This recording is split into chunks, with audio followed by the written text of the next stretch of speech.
주님의 성호를 찬양합니다. 할렐루야. 우리 하나님의 은혜로 우리가 이 자리에 있습니다. 우리 예레미야서를 어제부터 보게 되었는데요. 어제는 예레미야의 출신, 또 배경, 또 부르심에 대해서 보았죠. 예레미야가 있었던 시대는 말 그대로 태평성대의 시대였습니다.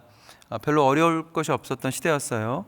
지금 우리가 볼 내용들은 엄중하지만 예레미야가 당시 하나님의 음성을 들었을 때, 또 주님께서 부르시고 또 환상을 보여주셨던 때는 지금 우리가 보신 것처럼 전쟁이 있다거나 아니면은 하나님의 임박한 진노가 보여지지 않은 때였습니다. 태평성대였죠.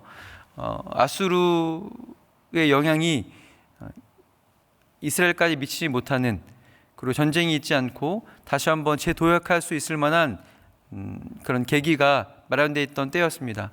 그럴 때에 하나님께서 예레미야를 부르셨고, 또 예레미야가 그 소명 앞에서 이제 사명을 감당하는 그 시작이다라는 것입니다. 주님께서 부르시고, 오늘 본문은 주님께서 두 가지 환상을 보여주시죠.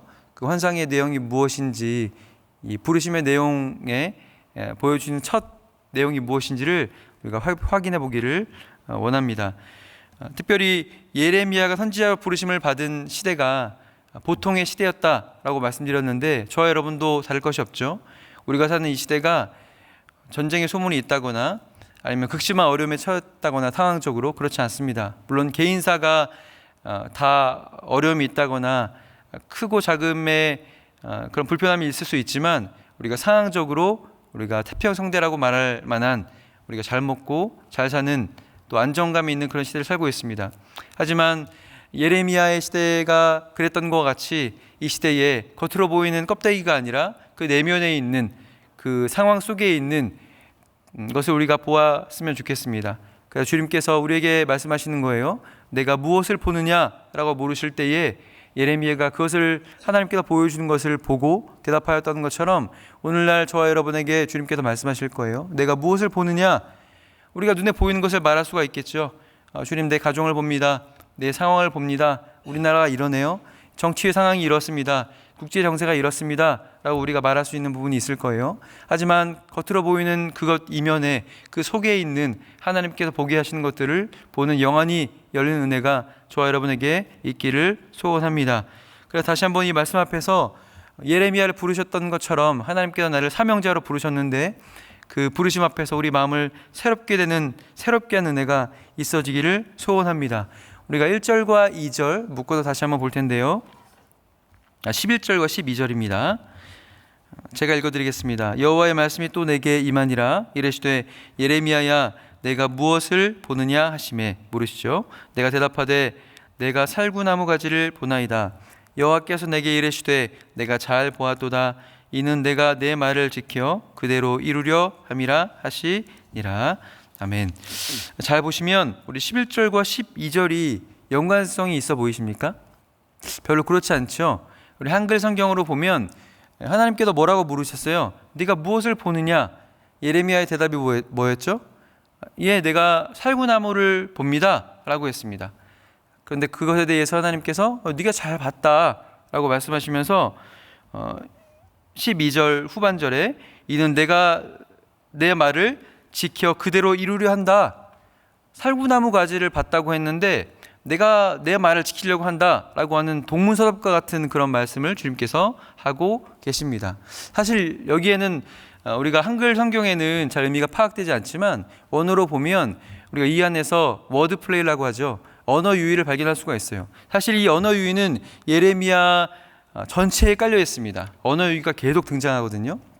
근데 중요한 그 첫 시작의 언어 유희를 이 환상을 통해서 주님께서 보여주시는 거예요.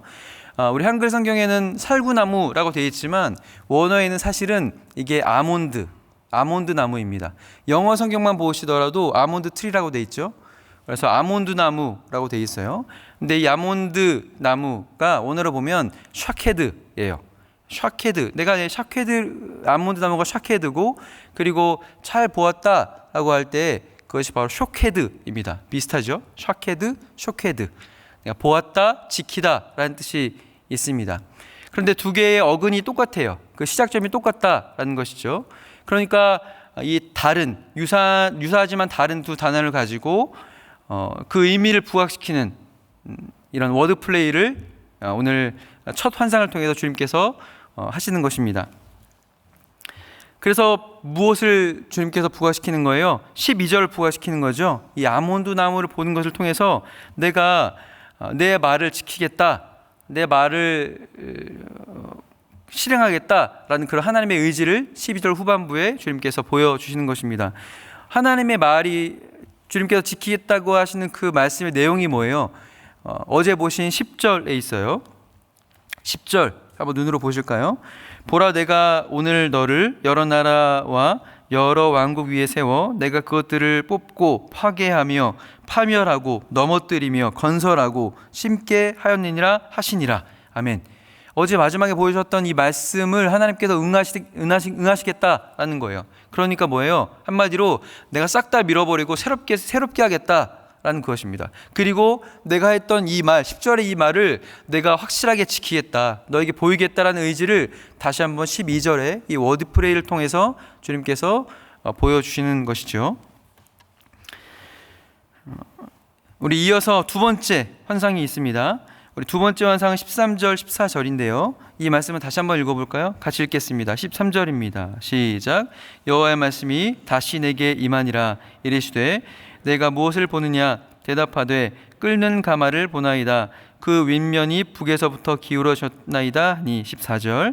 여호와께서 내게 이르시되 재앙이 북방에서 일어나 이 땅의 모든 주민들에게 부어지리라. 아멘. 재앙이 북방에서 일어나 이 땅 거민들, 이스라엘 모든 백성들에게 임하겠다라는 그 뜻입니다. 그러니까 하나님의 심판이 임하겠다라는 거죠. 그런데 보면은 여기에 그 심판을 무엇이라고 묘사하고 있죠? 끓는 가마라고 돼 있죠. 우리 13절 중반에 끓는 가마를 보나이다 라고 하면서 북쪽에서 기울어졌습니다 라고 그렇게 표현하고 있습니다.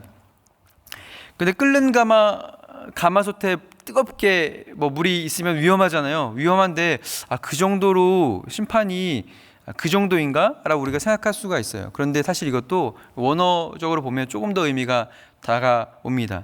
사실 이 내용은 바람이 불어 넣어진 솥이란 뜻이에요. 바람이 불어 넣어진 솥. 여기서 바람이 불어 넣어진 솥이라는 이런 표현은 풀무불, 즉 용광로를 의미하는 것입니다. 용광로를 뜨겁게 해서 용광로가 무엇을 녹이죠? 쇠, 철 이런 걸 녹이잖아요. 그렇게 쇠를 녹일 만한 용광로, 풀무불을 의미하는 것입니다. 그 다니엘이 세 친구가 그 왕의 신상에게 절하기를 거부할 때에 어디에 들어가게 되죠? 이 풀무불, 용광로에 들어가게 되죠. 그런 뜨거운 용광로를 생각하시면 됩니다. 주님께서 그런 용광로와 같은 풀무불과 같이 그렇게 심판하시겠다라는 표현을 말씀하신 거예요. 그러니까 하나님의 심판이 얼마나 엄위한지, 얼마나 두려워 떨만한 것인지를 이 두 번째 환상을 통해서 보여주시는 거죠. 그리고 북방에서 온다라는 것이 의미가 무엇일까요? 지금 이 당시는 아수르의 통치하는 기간이거든요. 그 앞에는 이제 바벨론이 이제 북방을 지배했죠. 그런데 그 이후에 이 환상이 이루어질 때는 신바벨론이 세워질 때입니다. 신바벨론이 세워져서 그들이 북방 민족들을 데리고 내려와서 그 재앙이 그들에게 임하겠다라는 것을 말씀하는 것입니다. 그 북방 민족을 일으키신 분이 누구십니까? 하나님이시죠. 우리가 이를 통해서 역사의 주관자가 누구이신지를, 통치자가 누구이신지를 다시 한번 확인할 수가 있습니다. 우리가 환경과 상황으로 봤을 때 정세가 이렇고 이런 전쟁이 있고 누가 강대국이고 어떤 사람이 대단하고 라고 우리가 볼 수가 있어요. 하지만 사실 그 이면에는 역사를 주관하시고 통치하시고 일으키시고 또 사용하시는 하나님이 있다는 것을 잊지 마시기 바랍니다. 겉으로 보이는 것이 다가 아닙니다. 그 이면에 주님께서 뽑기도 하고 심기도 하고 다시 한번 세우기도 하시는 하나님의 돌보심과 또 주장하심이 있다는 것을 우리가 기억하여서 하나님을 경외함으로 주님을 바라보시는 저와 여러분이 다 되시기를 간절히 소원합니다. 아멘. 하나님께서 이렇게까지 두 환상을 보여주시면서 심판하시겠다고 하는데 그 대상이 여러분 아시겠죠? 당연히 이스라엘 백성입니다. 왜 하나님께서 이렇게까지 왜 하시는 걸까요? 우리 좀 더 구체적으로 볼게요. 우리 15절 이하입니다. 15절. 내가 북방 왕국들의 모든 족속들을 부를 것인즉 그들이 와서 예루살렘 성문 어귀에 각기 자리를 정하고 그 사방 모든 성벽과 유다 모든 성읍들을 치리라. 여호와의 말이니라 말씀하고 있습니다.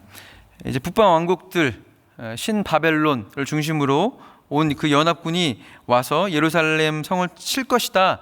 이제 마지막 그 최후의 공격만을 남긴 것으로 우리가 보여져요. 우리가 이 15절을 보면 사실 이것도 조금 더 정확히 원문으로 보면 이 한글 성경으로 보면 오해의 여지가 있는데 사실 원문으로 보면은 사실 이겁니다. 이미 상황이 끝난 거예요. 최후의 공격을 앞두고 있는 것이 아니라 그런 모습이 아니라 사실은 정쟁이 종료됐어요. 이미 정복됐고 그래서 성 어귀마다 이제 자리를 차지하고 그 자리를 차지하는 곳에서 그들이 이스라엘 백성들을 재판하고 심판하고 있는 모습을 보여주는 것입니다. 아직 이루어진 일이 아니지만 이 말씀을 통해서 이것이 너무나 확실하다는 그 모습을 주님께서 보여주는 그 내용이 15절의 내용입니다. 각 문마다 성 어귀마다 왕자를 놓고 여러 가지 심판을 그들이 하는 거예요. 마치 이루어지지 않았지만 마치 이루어진 것 같은 하나님의 심판의 의지가 더욱 확고하게 보여지는 표현이라고 할 수가 있습니다. 뭐가요? 15절이 그렇습니다.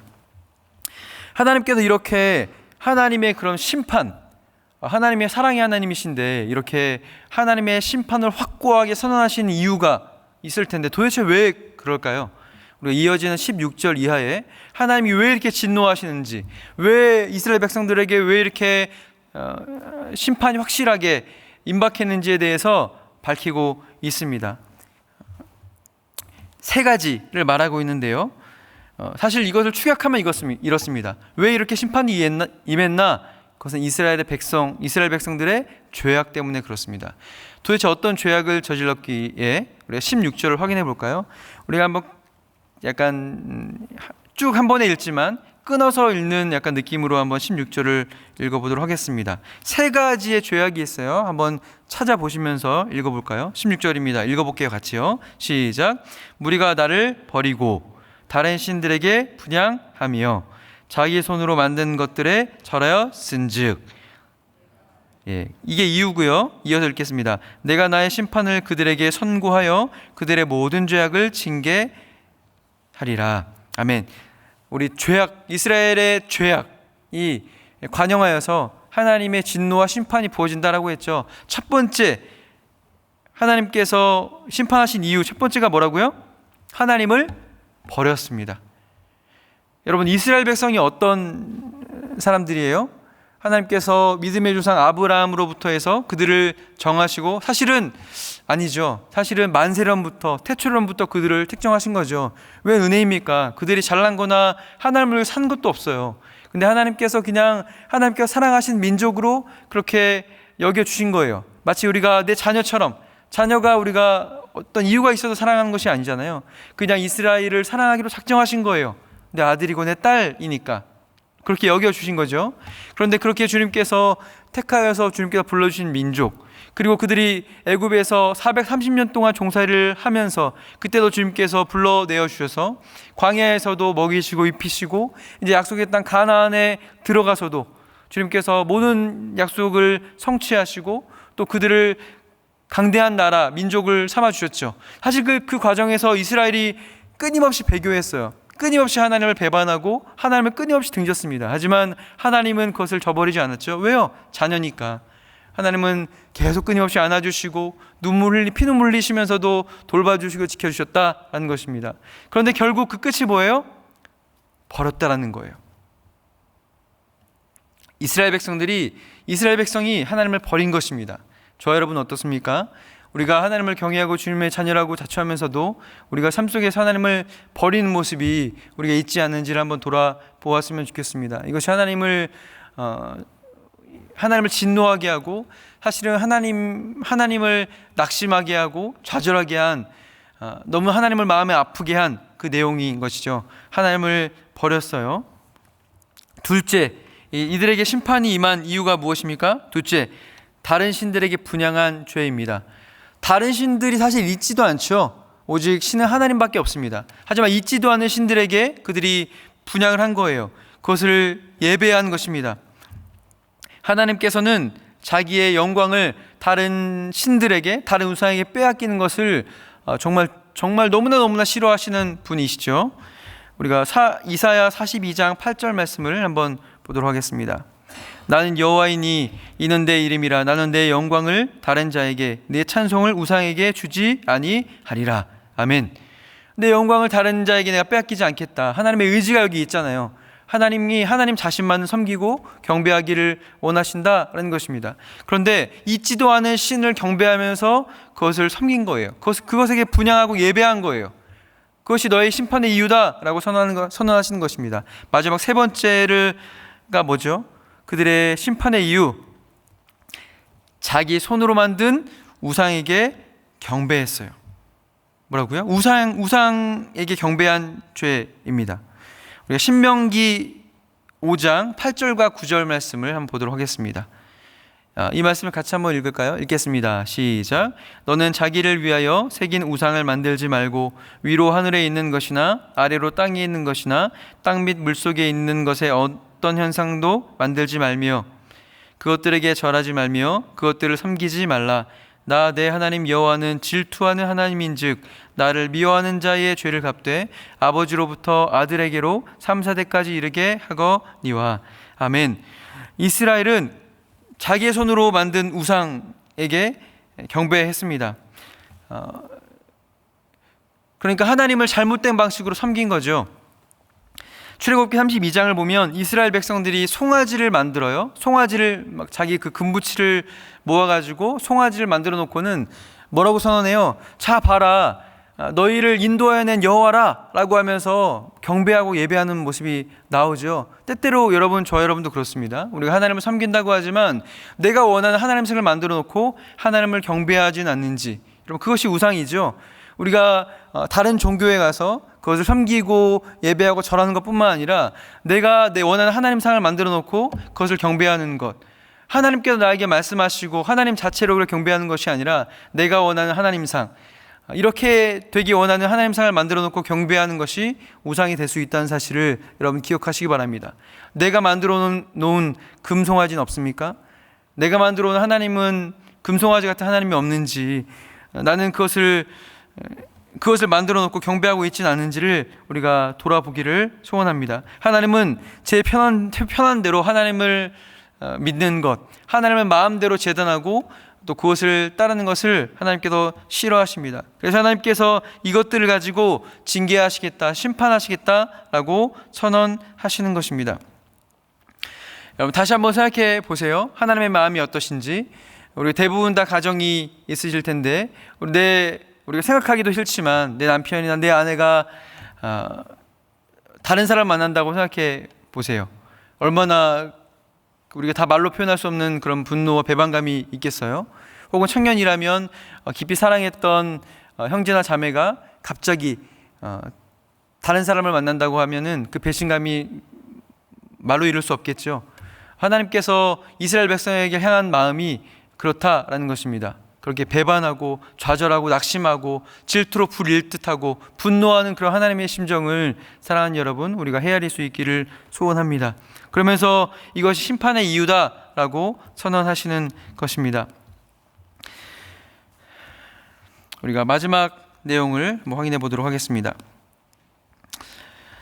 이렇게 돼서 하나님께서 심판하시게 되고요. 17절입니다. 17절. 그러므로 결론적으로인데요. 우리 17절 같이 읽을까요? 읽겠습니다. 시작.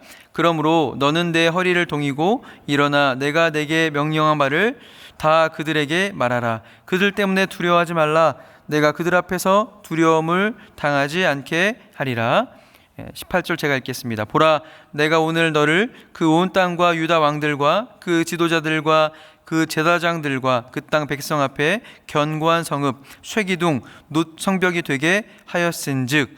19절도요. 그들이 너를 치나 너를 이기지 못하리니 이는 내가 너와 함께하여 너를 구원할 것임이니라. 여호와의 말이니라. 아멘. 결론적으로 이제 사명자로 부르신 예레미야에게 주님께서 명령하시는 것, 요청하시는 것, 요구하시는 것이 뭐예요? 네가 지금 상황을 알았으니까 가서 내가 너에게 명령한 바를 말하라. 심판을 선언해라 라는 거예요. 그 시대가 어떤 시대였다고요? 태평성대.